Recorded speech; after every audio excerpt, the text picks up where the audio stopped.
So when I meet people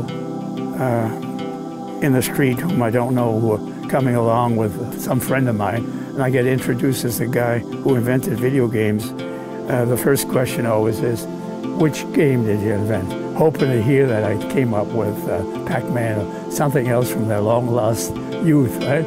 And when I say no, I came up with a concept of video games, or playing games on home television set, eyes glaze over, and the conversation turns to the weather, right?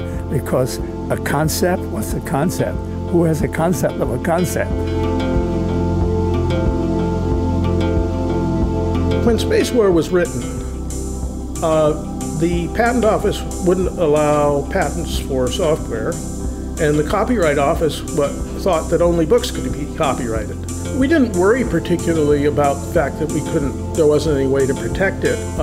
By and large, it was more of, look at what I've done, and here's how I did it. Back in those days, you worked at a big company, you stayed there your whole life, and you got a gold watch, and you got retirement and a pension, and no one was throwing that away by quitting and going to a startup company. I started basically in the middle 60s playing video games on big computers. After I graduated, I determined that someday I was going to build a video game for the masses. The numbers at Atari went something like 400 million, $1.1 billion, $1.8 billion in 3 years. It grew so fast that it really outran its systems. Is this a fad? We asked the question over and over again, and the numbers said it wasn't.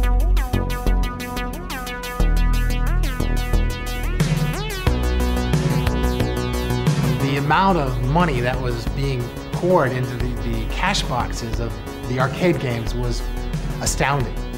Initially, there were only like 25 or 30 people in the world doing what we were doing. And it was hard to find other people who could do it, or they would have, because they didn't want to pay us so much money. Making a video game is hard all by itself, and making something that's fun is 1,000 times harder. There were a lot of bad games made in that period. By the end of 1982, things are starting to come undone. The paralysis that killed the big ones first spread pretty darn quickly, and it's been spreading ever since. Activision was founded in 1979 on a 5-year plan. The 5-year plan showed home computers overtaking video games in about 5 years. What we didn't see is the curve in the middle 5 years where the video games went about a mile high.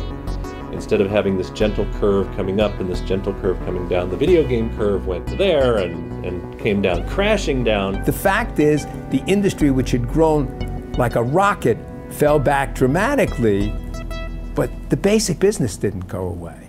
I mean, along came Nintendo with the new system, and you can look at the numbers as well as I can, and there was a huge drop-off.